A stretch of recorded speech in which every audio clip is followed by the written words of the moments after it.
Once they were the traveler's ceiling, but now they're his carpet. High and soft, cushion for the cry of the jet.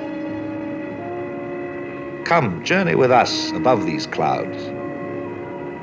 Come visit beneath in Canada, where the farms and the towns and the cities lie beaded across the miles, 3,000 miles, from one ocean to the other.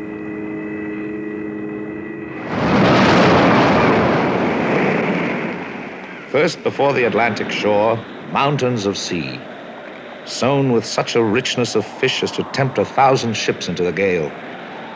Cod, herring, halibut, a great silvery profusion awaits the net so cleverly strewn from above. 4 centuries of ships have harvested here. Out of their early venturings, the settlements grew along the hard shores of Newfoundland.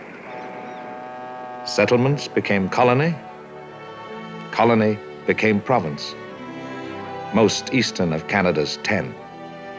Where Europe's cannon once contended for the fisheries' wealth, a city now stands, St. John's, capital of Newfoundland. Born of the sea and of fishing, St. John's also looks to new industry for the sources of its commerce. But the sea, its spirit and its arts, is ever present in the life of St. John's. One of these maritime arts, much celebrated in song, is squid jigging, for the lowly squid makes enticing bait to catch the cod.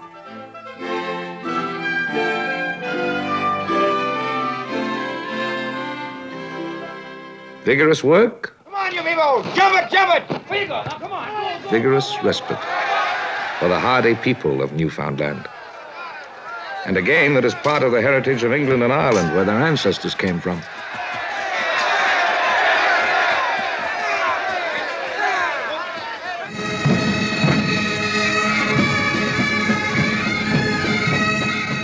Scottish traditions now in the neighboring province of Nova Scotia. Here, too, the Atlantic, its wealth and adventure, pervades the flavor of history, a history that has many links with Scotland.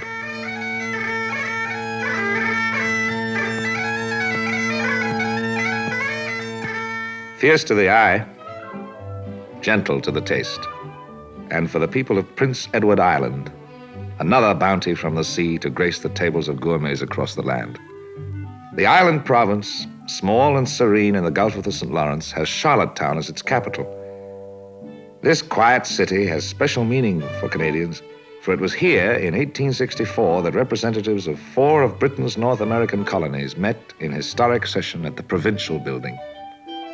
And from this meeting grew Confederation in 1867 and today's independent Canada.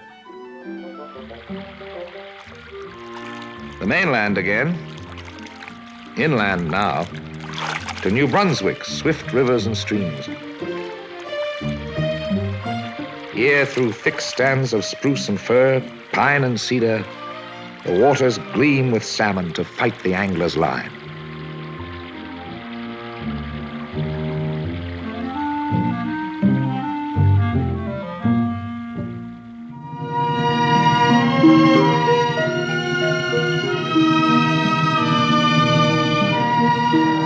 Westward again, a few hundred miles, and find Montreal, the metropolis. Find Montreal and see how it grows between its river and its mountain, and out from its mountain in every direction.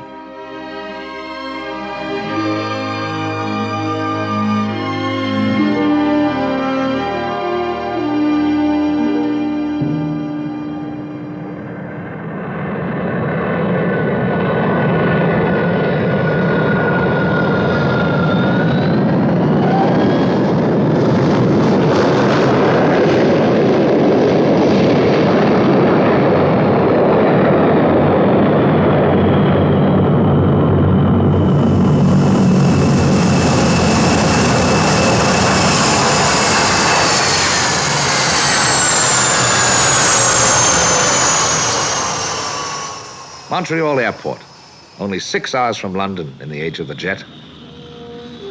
For travelers, this is often the first view of Canada. And it was the first view of a new home for many of the 1.5 million immigrants who came to Canada during the last 10 years.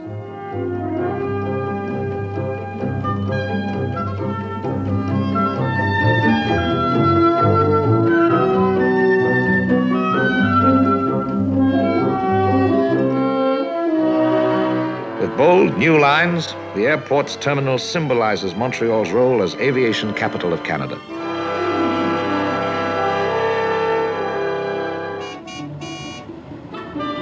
Aviation capital and a center for industry and commerce. Transportation and shipping capital for a country that ranks among the leaders in the world's trade.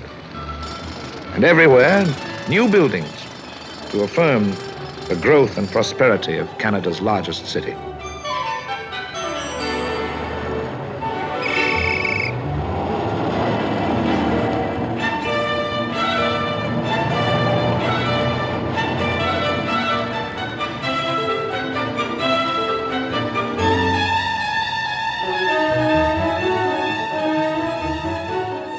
The people? About a third of them speak English, and 2/3 French, making Montreal the world's second largest French-speaking city. Only Paris is bigger. And in parts of Montreal, like Old Bon Secours Market, hardly a word of English is likely to be heard. It is from this French heritage that much of Montreal's liveliness stems. For here is a city that really likes to enjoy itself. Theater, dining, dancing, nightclubs. Montreal has it all in great variety. And not far away, when winter comes, there's still another form of recreation.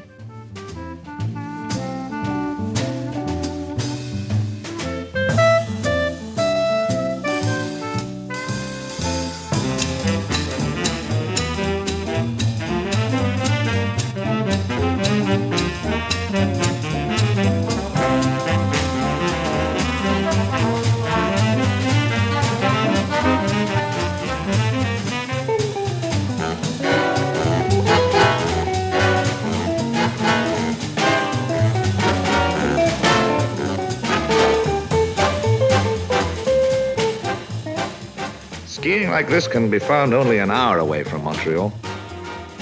And when the day skiing is done, relaxation has that special zest that seems to go with the sport.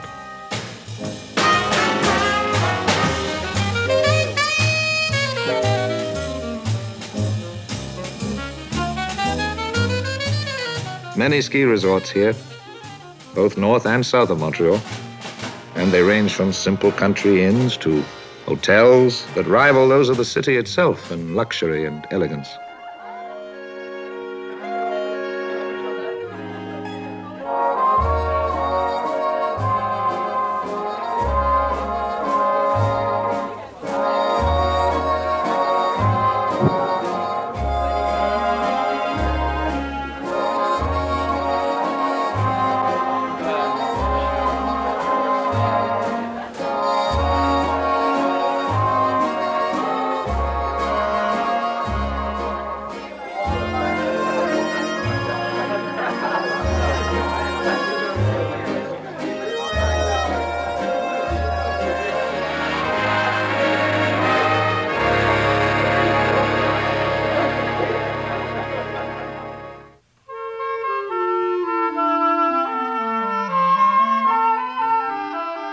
North of Montreal, the old farms of Quebec, laid out by 17th century pioneers so as to cling to the St. Lawrence River.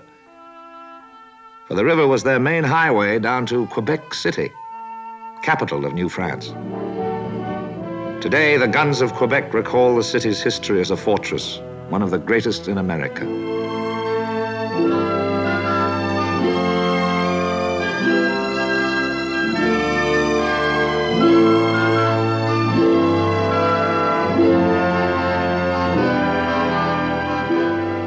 French influence is nowhere stronger than in Quebec City. And in the provincial legislature, the debates are almost entirely in that language. Everywhere in the city, there are reminders of the past, colorful ways of doing things that are a delight to the tourist. The very streets themselves, narrow and full of animation, reflect a way of life that is rooted in the centuries.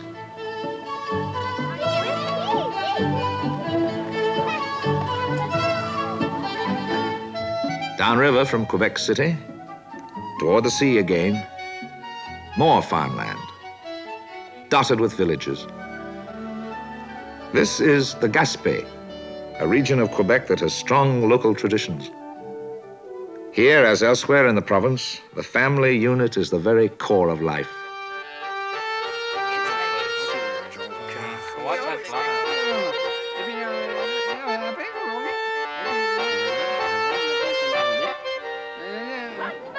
From their earliest days, the children of Quebec find that the church is to play an important role in their lives. At school, they soon become aware of their unique history. For French Canadians, faith and family loyalties are transmitted from one generation to another. And sometimes skills are transmitted too, from father to son.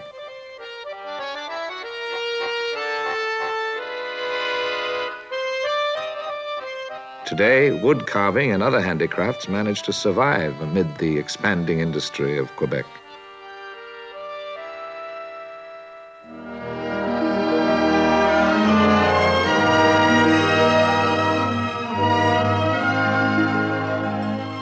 Leaving Quebec, one of the air routes leading to the west soars high over the St. Lawrence Seaway, one of the great engineering feats of our time. With its huge complex of canals and locks, the seaway now makes it possible for ocean-going ships to penetrate to the very industrial heart of Canada, the province of Ontario. But Ontario is not only industry and trade.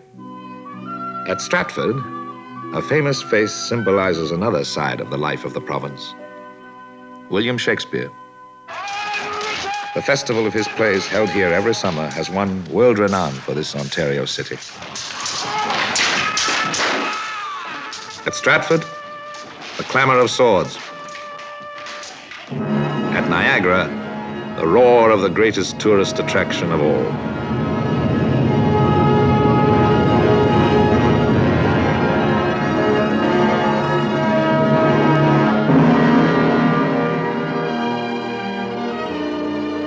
Near Hamilton, traffic converges on a city that pulses with industry. Heavy machinery, electrical apparatus, chemicals, pottery, tobacco, paper products. But above all, iron and steel. For in recent years, these mills have become among the principal heirs of the great mining developments in Canada's north.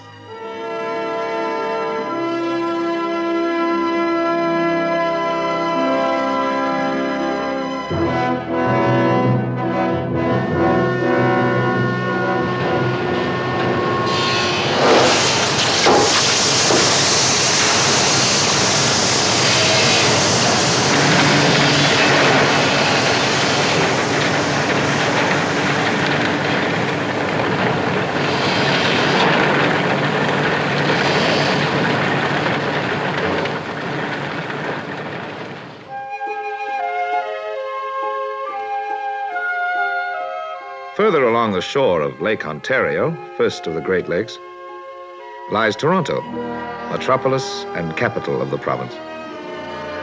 It's a center of communications, and it has come to rival Montreal as the country's commercial capital. For here is a city bursting with the energies that make for business expansion.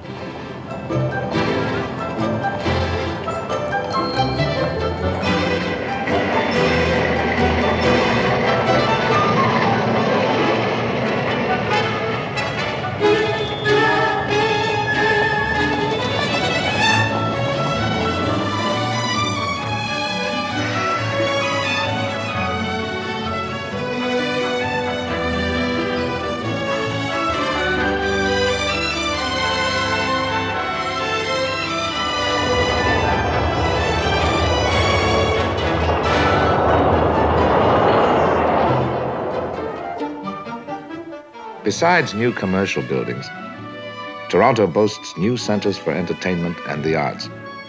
There is real cultural ferment here, and never before has the city seen such large audiences for theater, music, and the dance. But the biggest show of all is still the great Canadian National Exhibition. Held for 2 weeks every year, it draws nearly 3 million visitors. It has its serious side, but there's light entertainment too. And memorable grandstand spectacles.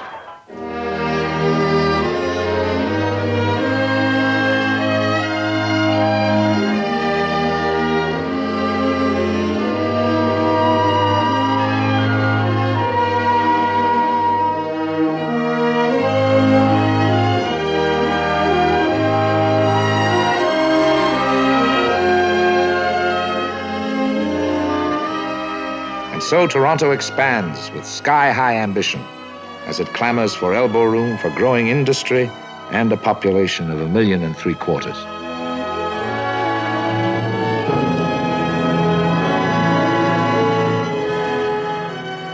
Westward again, 1,000 miles further into the heart of Canada. This is Winnipeg, largest city of the Western Plain and capital of the province of Manitoba. From its early days as a fur trading outpost, Winnipeg has grown rapidly in its commerce and has attracted a great diversity of immigrants from Europe and Asia.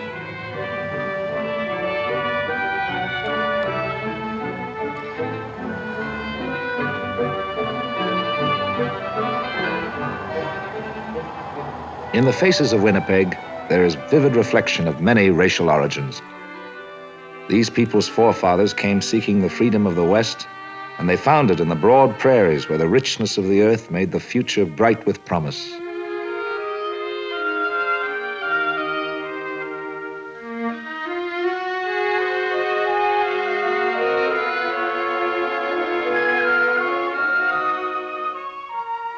The great flatlands of the West were a strong magnet for early explorers like La Vérendrye, whose epic journey of 1743 took him 2,000 miles across the unknown continent, almost to the Rocky Mountains.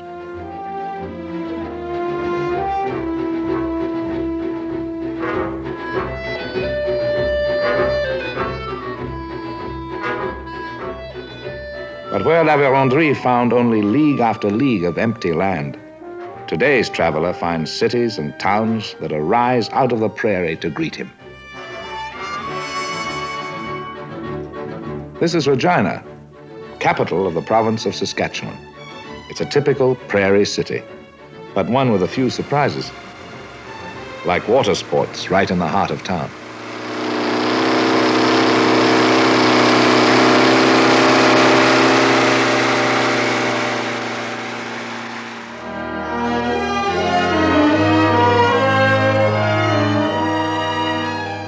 Outward from Regina, in all directions, stretch the great wheatlands that blanket the 3 prairie provinces. From these acres come 500 million bushels a year and more, rich, unexcelled grain to ship to 100 countries around the world.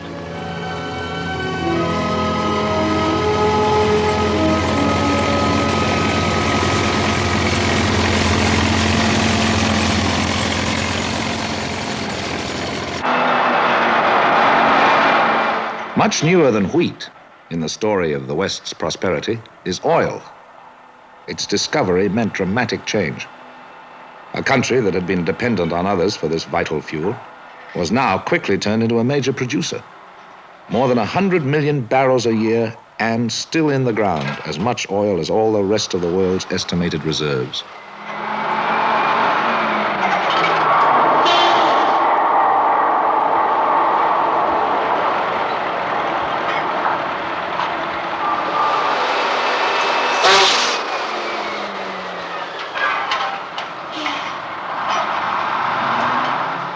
Oil has transformed much of the province of Alberta, but in its cattle country, life hasn't changed very much. True, some ranches are so big that it helps to have an airplane to get around them, but the solitary cowboy is still the mainstay.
For the great ranch lands of Alberta, Calgary is the hub.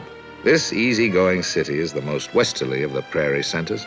Beyond it, the Great Plains gradually come to an end, and there is a dramatic burst of mountains, the Rockies.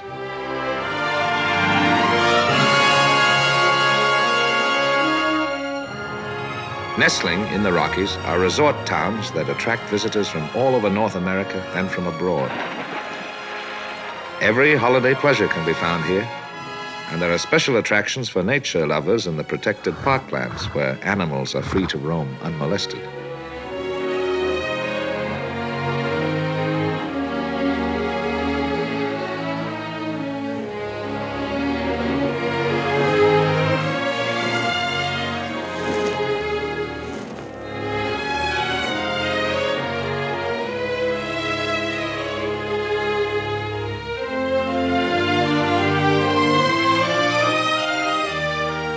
Warm and sunlit days in the high, clear air of the Rockies. Mountain, sky, and rushing water combine to make a majestic backdrop for vacations in this area's great national parks. Deeper now into British Columbia, farthest west of the 10 provinces. Here the orchards of the Okanagan Valley flourish in a kindly climate. For in winter, the Rockies shield them from the stinging Arctic air.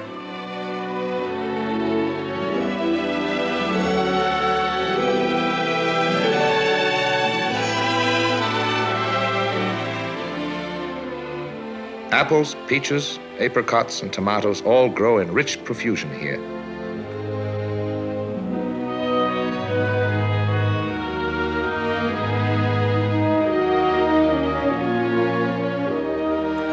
For all their beauty, the Rocky Mountains were once a great barrier to the unity of Canada, for they isolated British Columbia from the rest of the nation.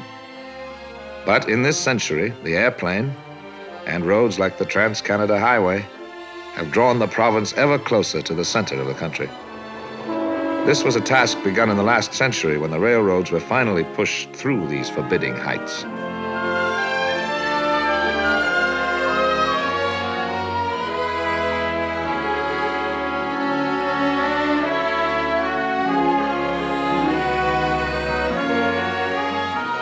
Fraser and the Columbia, mighty rivers flowing down to the Pacific.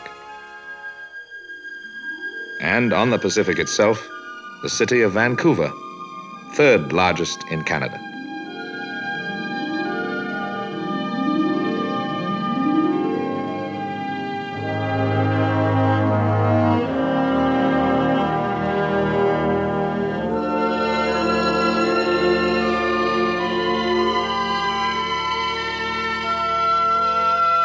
For Vancouver, the mountains form one of the loveliest settings of any city in the world. And the sea provides a fine natural harbor that attracts a thriving trade. Much of this trade is with the Far East, and Vancouver is unique among Canadian cities in its feeling of closeness to the distant Orient.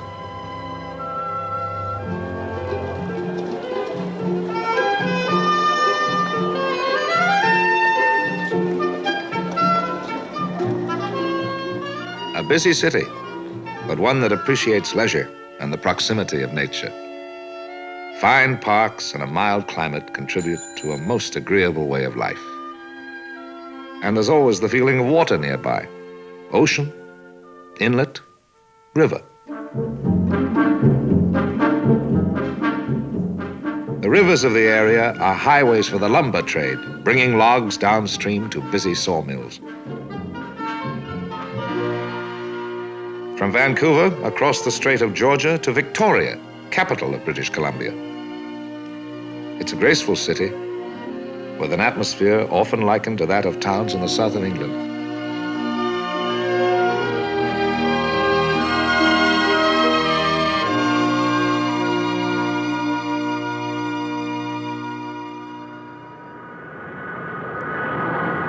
Here on the Pacific coast are the western limits of Canada, more than 3,000 miles from the Atlantic shores of Newfoundland. In between, 10 provinces of great variety, of tremendous diversity.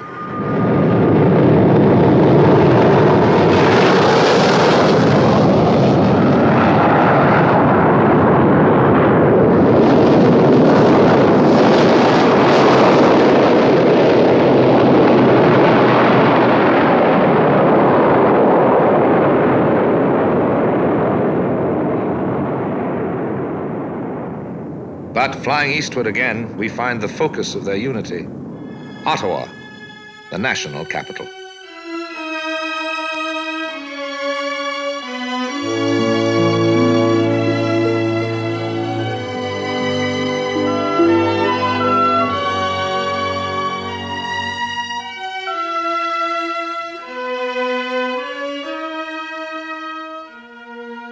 Parliament Hill.